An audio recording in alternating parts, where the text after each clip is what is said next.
শীতটা যাইবো গা, এই আটু সামান্য হয়ে যাবো পানি। এরকম ভাবে তো চলা যায় না, বৃষ্টি হলে তো আরো বেশি বাইরে যায়। বাপদাদারা প্রতিবাদ করে নাই, আমরাও পারি না, নাহলে উন্নত এটা হইতো। কার কাছে যাব, কার কাছে গেলে আমাদের সমস্যাটা সমাধান হয়?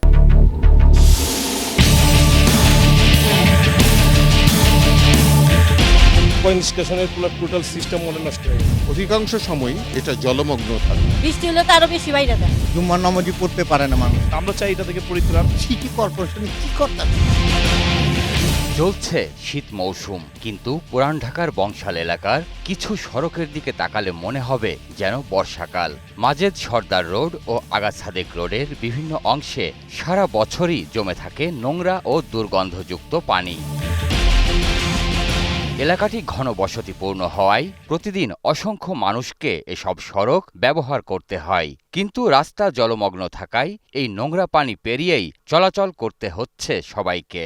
এটা এত বড় দুর্ভোগ যে তাদের এখানে স্বাভাবিক জীবনযাপন করা খুব দুরূহ হয়ে যায়। শীতটা যাইবো গা, এই আটু সামান্য হয়ে যাবো পানি। বাপদাদারা প্রতিবাদ করে নাই, আমরাও পারি না, নাহলে উন্নত এটা হইতো। গুলশান বনানী হয়েছে না, পুরান টাউন হয় না। কার কাছে যাব, কার কাছে গেলে আমাদের সমস্যাটা সমাধান হয়? স্থানীয়দের অভিযোগ, এলাকার সোয়ারেজ ব্যবস্থা পুরোপুরি ভেঙে পড়ায় ড্রেনের ময়লা পানি উঠে আসে রাস্তায়, ফলে কার্যত স্থবির হয়ে পড়েছে এলাকাবাসীর স্বাভাবিক জীবনযাত্রা।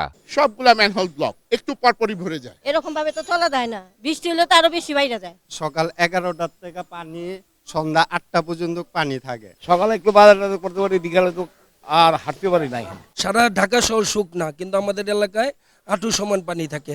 স্কুল কলেজগামী শিক্ষার্থীরা পড়েছে চরম দুর্ভোগে। অনেক শিক্ষার্থী প্রতিদিন ভেজা কাপড় ও জুতা পরে শিক্ষা প্রতিষ্ঠানে যেতে বাধ্য হচ্ছে।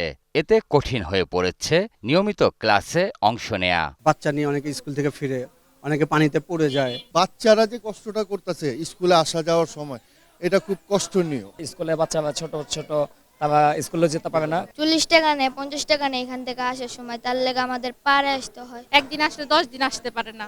মাদ্রাসার হুজুরদের কাছে আবার পিটানি খেতে হয় বাচ্চাদের। জনবহুল ও বাণিজ্যিকভাবে গুরুত্বপূর্ণ এলাকা হওয়া সত্ত্বেও জলাবদ্ধতার কারণে ক্ষতির মুখে পড়েছে ব্যবসা প্রতিষ্ঠানগুলো। অনেক দোকানে ক্রেতা আসা প্রায় বন্ধ হয়ে গেছে। জলাবদ্ধতার কারণে কাস্টমার আসতে পারে না, দোকানে সারাদিন বসে থাকি। দোকানদাররা দোকান ছেড়ে দিচ্ছে, আমরা ব্যবসা করতে পারতেছি না। এলাকার মসজিদগুলোতেও স্বাভাবিকভাবে প্রবেশ করা কঠিন হয়ে পড়েছে। মুসল্লিদের নামাজে যেতে হচ্ছে নোংরা পানি পেরিয়ে। জুম্মার দিন আসতে পুরাইটা মনে হয় যে ওই বুড়িগঙ্গা নদী এটা হয়ে যায়। আমরা যাই আঙ্গ কাপড় নষ্ট হয়ে যায়, এখানে এক আধু পানি থাকে। সব সময় পানি জমে থাকায় এলাকায় বেড়েছে মশার উপদ্রব। নোংরা পানি ও দুর্গন্ধে অসুস্থ হয়ে পড়ার ঘটনাও বাড়ছে। ময়লা পানিটার জন্য আমাদের এখানে মশার উৎপাত অনেকই। সিটি কর্পোরেশনের লোক ঠিকভাবে ওষুধ দিতে আসে না। নিত্য নৈমিত্তিক লোক এখানে আসা যাওয়া করে, কিন্তু মসজিদের লোক যেতে পারে না এই জলাবদ্ধতার কারণে। এলাকাবাসীর অভিযোগ, বারবার সিটি কর্পোরেশনকে জানানো হলেও কার্যকর কোনো ব্যবস্থা নেওয়া হয়নি।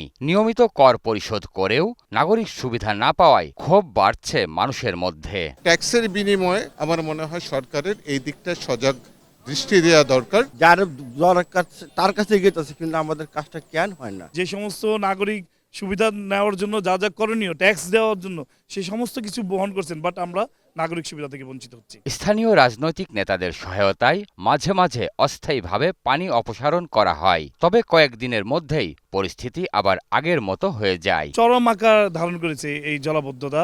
এই পানিগুলো কিন্তু একেবারে নোংরা পানি। এগুলো এই পানি পাড়িয়ে আপনার মসজিদে যাবে, মানুষ তো এখানে আপনার নাপাক হয়ে যাচ্ছে। তা আমাদের এই দুঃখ কষ্টগুলো দেখার আসলে কেউ নেই। এই ড্রেনগুলো সাফ করেছি, মনে করেন আন্ডার ড্রেনগুলো, বড় ড্রেনগুলো, সবকিছু করেও সমাধান পাচ্ছি না। পুরান ঢাকার মতো ঐতিহ্যবাহী ও গুরুত্বপূর্ণ এলাকার এমন চিত্র নগর ব্যবস্থাপনা নিয়ে বড় প্রশ্ন তুলেছে।